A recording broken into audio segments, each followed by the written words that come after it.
이게 그 영상을 우리가 받으면은 그 영상을 전기 신호로 바꿔주는 그런 기능을 하게 되는데, 그것이 변성이 되면 이제 그런 기능을 못 하게 되지 않습니까? 그래서 그걸 대신해서 직접 전기 신호를 만들어서 신경세포에다가 가해주는 그런 장치를 인공시각 장치, 그렇게 부르고 있습니다. 그래서 이런 장치는 저희가 이제 전자공학 기술, 또 나노 반도체 기술, 또 첨단 재료공학 기술 등을 이용을 해서 제작을 하고 있습니다. 이것이 바로 인공망막 시스템의 핵심이라 할 수 있는 인공망막 전자이식체. 외부에서 카메라를 통해서 획득한 영상을 디지털 신호로 몸속까지 무선 전송하는 역할을 하게 된다. 여기에 그 안테나가 있어서 이 코일 안테나라고 하는데, 이 부위가 무선 신호를 잡게 됩니다. 그래서 수신한 그 무선 신호를 이 속에서 처리를 하게 되는데, 이 속에는 이와 같은 전자칩들이 있습니다. 그래서 이 전자칩들이 하는 일은 그 무선으로 전송된 그 영상 신호를 가지고 그 영상 신호를 처리를 해서 실제로 망막에서 쓸 수 있는 그러한 새로운 신경 전기 신호로 만들어주게 됩니다. 계속되는 연구와 개발로 전자칩들의 부피와 크기는 점점 작아지고 있으며 인체에 대한 안전성도 확보되고 있다. 하지만 무엇보다 중요한 것은 얼마만큼 볼 수 있느냐에 있다. 이것이 이제 아까 조금 전에 말씀드린 그런 말하자면 화소의 수로 무엇을 볼 수 있느냐 하는 것을 보여드리는 그림인데, 이것이 이 사람의 모습입니다. 그래서 이거는 우리가 10만 화소를 가지고 우리가 표현한 그림이 되겠고, 이 똑같은 것을 우리가 88이 64, 그래서 64개의 전극을 갖고 우리가 표현을 하면은 이 정도밖에 나오질 않습니다. 이거라도 우리가 뭐 네모라든지 세모라든지 원이라든지 이런 물체는 우리가 인식을 할 수 있거든요. 그렇다면 우리는 어느 정도의 화소에서 사물을 알아볼 수 있을까? 64개의 화소가 제시되면 우리 눈에 사물은 이런 형태로 보이게 된다.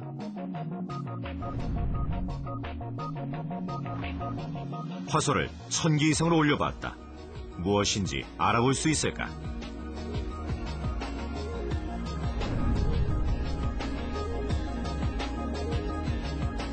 명확한 형태와 동작을 알아보려면 무수히 많은 화소가 필요하다는 것을 알 수 있다.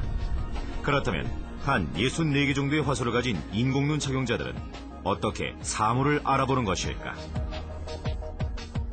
불과 16개의 전극을 환자에게 이식을 했는데도 불구하고 이 환자가 자기 집에서 자기 집 뒤에 있는 그 농구장에서 실제로 농구를 하고 그 슛을 하면은 그게 골이 되고, 그런 놀라운 장면들을 연출을 하고 있고 있습니다. 그래서 그런 것들이 사실은 그분이 보는 정보는 사실 그렇게 안 되거든요. 그렇지만 그분의 그 경험이라든지 그 뇌에 축적된 그런 그 정보들이 이런 걸 가능하게 한다고 보고 있습니다.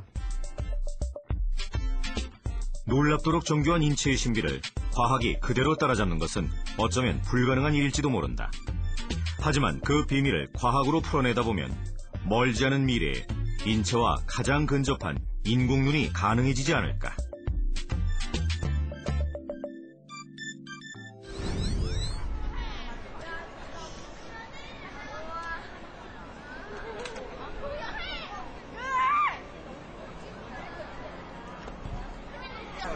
진짜 예쁘다.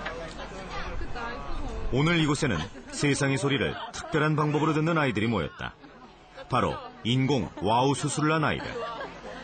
이 아이들이 소리를 듣지 못했을 때 세상은 지금과 달랐다. 저는 못 들어요, 아직.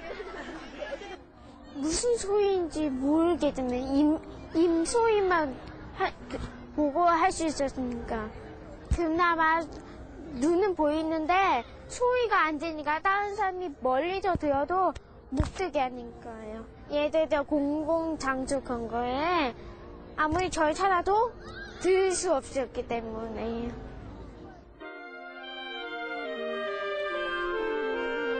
그렇다면 우리는 어떤 경로로 소리를 듣게 되는 것일까? 먼저 청각의 원리를 알아보자. 소리는 먼저 귓바퀴에 모인 후 귀 안쪽으로 들어와 고막을 흔든다. 이때 고막 안쪽에 이소골도 함께 흔들리게 되는데 이 뼈들이 소리를 증폭시키는 역할을 한다. 증폭된 소리는 다시 달팽이관에 전달되고 여기서 소리는 우리 몸 안에서 작동되는 미세한 전기신호로 바뀌게 된다. 이 전기신호가 청신경을 자극해 뇌에서 소리를 이해하게 되는 것이다. 우리가 전화를 할 때 수화기가 말소리를 전기신호로 바꿔 상대방에게 전달하는 것과 같은 방법이다. 인공눈에서 전자칩이 시각을 전기신호로 바꾸어 뇌로 전달한다면 인공와우에서는 전극이 달팽이관을 대신해 소리를 뇌로 전달하는 역할을 한다.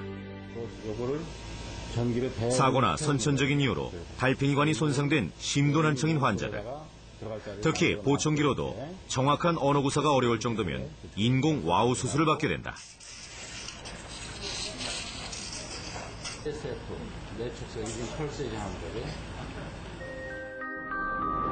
인공와우 수술이 시작되면 먼저 귀 뒤쪽을 절개해 인공와우가 들어갈 자리를 만든다.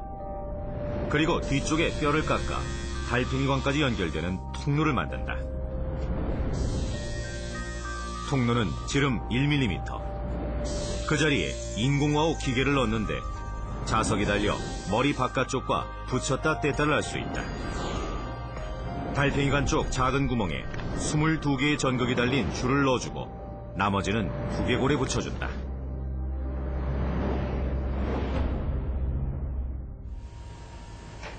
수술을 마무리하기 전 꼭 해야 할 중요한 순서가 있다.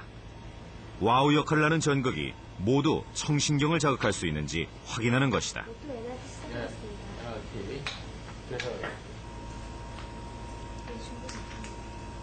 처음에는 우리가 이제 전부 22개의 저항치를 재고, 그 다음에 이제 그 반응을 잴 수 있는 그 대충 대략적인 수치를 잰 다음에 전극 하나하나에 대해서 반응 검사